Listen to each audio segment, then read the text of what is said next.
Hello and welcome to Archaeologists Anonymous, and welcome to Washington D.C. I'm your host, Silvia, and today's topic is the Great Pyramids. First, let's talk about the elephant in the room. There are a lot of theories that the Great Pyramids weren't built by Egyptians. They may have been energy generators. And of course, this has some unfortunate racist connotations, because the idea that, the Great Pyramids couldn't have been built by an African civilization, yeah, it's pretty bad.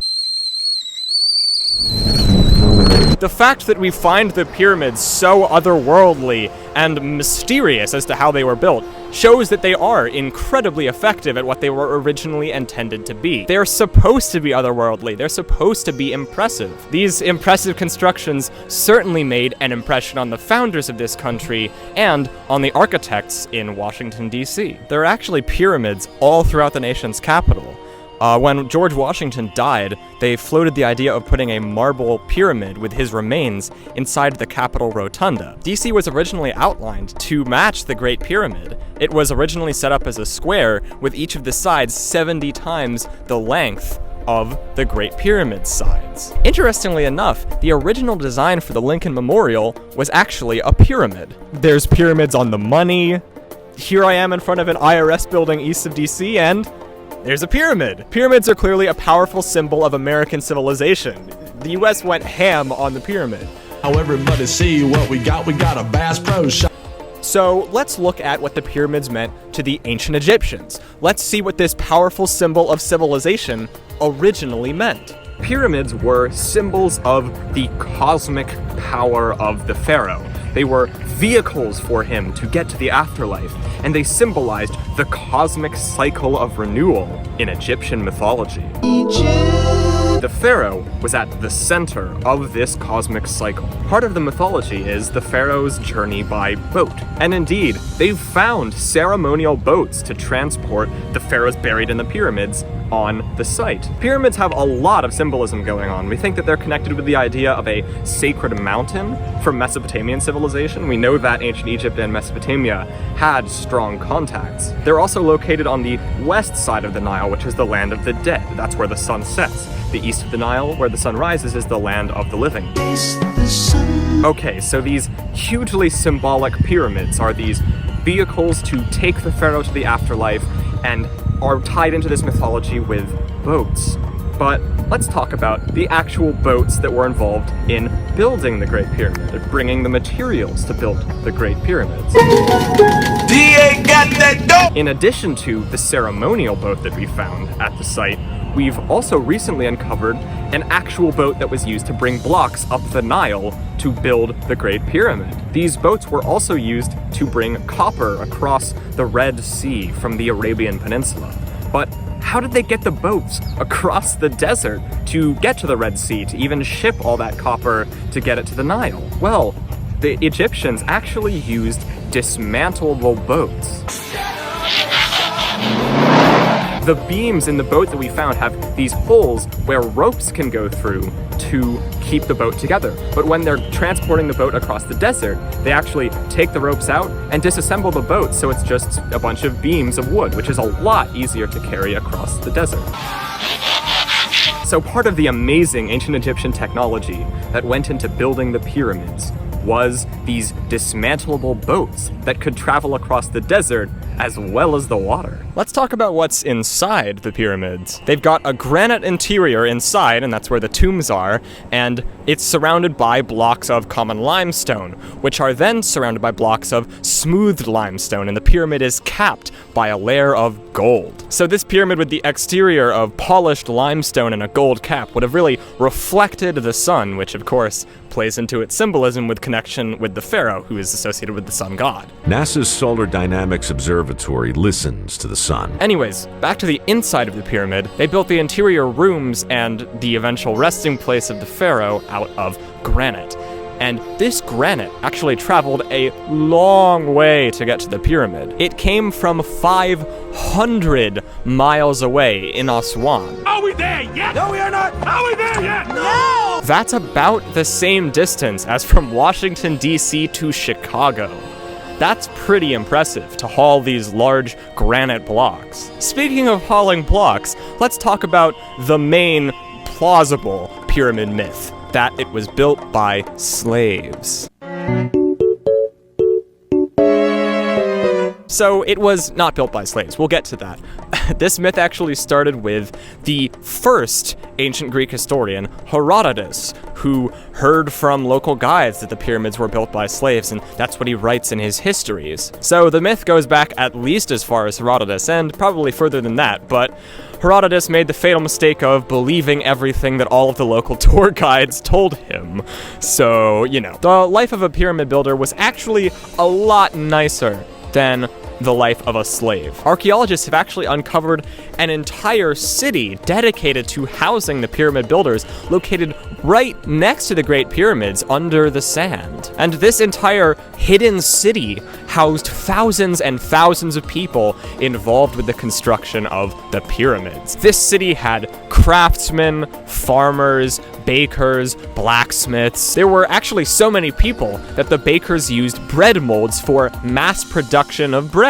This was an industrial scale effort by the ancient Egyptians. Throughout the city, there's evidence of cattle and sheep bone, which indicates that they were eating lamb and beef. Archaeologists have calculated that they were actually eating hefty portions of bread and meat, which are a lot better than slave rations. First class, yo, this is bad. Drinking orange juice out of a champagne glass. These people are eating well. They're not slaves. It doesn't make sense if you're the ancient Egyptians to underfeed your workforce, because if you're underfed and tired, you can't chisel and haul blocks all day. A lot of the workers were actually skilled. You needed to be a skilled craftsman to make the bronze tools that they would have used to build the pyramid. You needed to be a skilled craftsman to smooth the limestone and get that polished effect. So these skilled craftsmen getting pretty decent rations is completely opposite from the popular conception of this sort of slave workforce being whipped while they're building the pyramids. It's not like that at all. Is this what the people of Bel Air living like? This might be alright. And the fact that they were able to build this sort of pyramid industrial village is incredibly impressive. It's estimated that about 20,000 people in Egypt were involved in the construction of the pyramids, and this is people on site, people down the Nile quarrying blocks, people transporting them, that sort of thing. This would be the population equivalent of about 10 million Americans all working on the same project. So since you're sort of bringing people from throughout Egypt, connecting the land, having a huge portion of your population work on this one project, it creates a sense of sort of Egyptian unity and pride. So one of the functions of building the pyramids was actually to create a social cohesiveness, a social identity in Egypt. We're not so different after all. So how did they get such a large portion of their population all working on the same project at once? When the Nile River annually flooded, it covered over all the farmlands, so people didn't need to work for several months of the year. Agricultural life ceased for around 4 months. This was incredibly useful for the sort of monumental construction like the pyramids, because there was a predictable source of seasonal labor. The floodwaters filled up artificial harbors that the ancient Egyptians built to bring in all of the blocks from down the Nile. So the flooding of the Nile was actually perfect, because right when you had this influx of seasonal labor, the artificial harbors they built were filled up.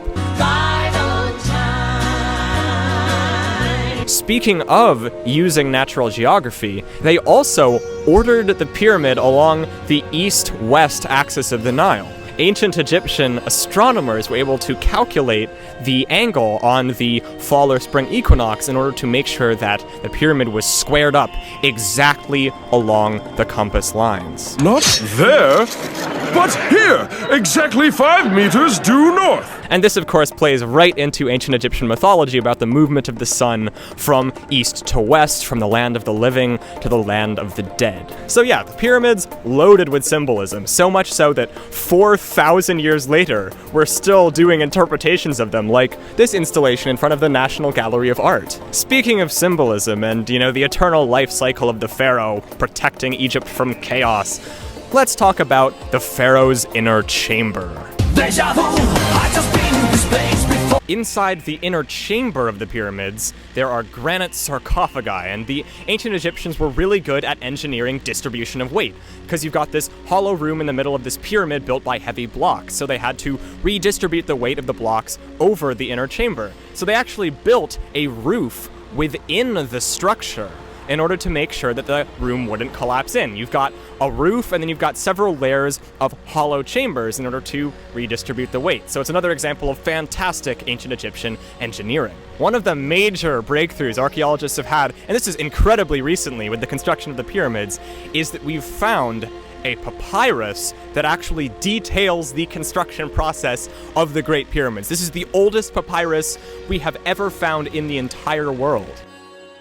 It was found at a port around 150 miles downriver from the pyramids. They found blocks inscribed with the name of Khufu, who is the pharaoh for whom the Great Pyramid was built, and they found a papyrus, which was basically a logbook or a diary of the construction process. This has records of shipments, meetings with senior officials involved in the pyramid construction, interactions with workers, and these were written by an overseer at this port named Mirror. From this document, we found out that they called the Great Pyramid the Horizon of Khufu. In ancient Egyptian, horizon could also sort of mean mountain of light, which really would have applied to the pyramids because, remember, they were covered with this polished limestone and gold. They were incredibly shiny.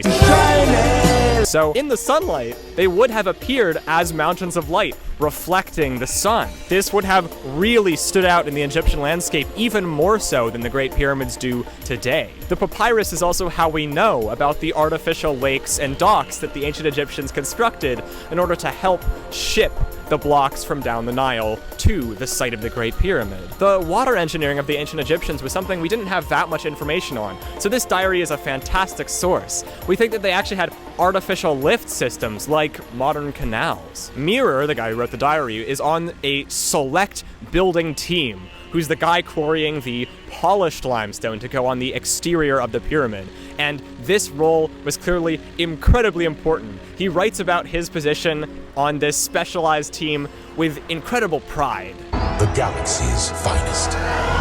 They call themselves Setep-Za, which means the chosen group. So it's very clear that the pyramids, as well as deifying the pharaoh, instilled a sense of pride in the people building them. Hi, it's Katrina. Here are 9 mysterious archaeological finds. There's actually a mystery to do with the inner room of the Great Pyramid. Inside the granite sarcophagus, a body was never found. The coffin is empty. So, was the mummy cleared out by grave robbers? Was Khufu never buried in his tomb? We've also used some really cool scientific instruments to detect that there's actually more hollow space within the pyramid. Are these areas of the pyramids that grave robbers haven't reached? Are there grave goods, hidden in there? We don't know. We don't know yet. Science rules. So I'm very excited to see where the research on the Great Pyramids goes, now that we have texts like the diary, and now that we know that there's more space in there than we thought. So, that's the Great Pyramids. They created infrastructure networks, helped facilitate ancient Egyptian cohesion, and established an incredible symbol of ancient Egyptian civilization and mythology that persists to this day around the world. Thanks so much for watching. I've been Sean Silvia of Archaeologists Anonymous. Don't forget to like, subscribe, watch another video, and see you on the next one.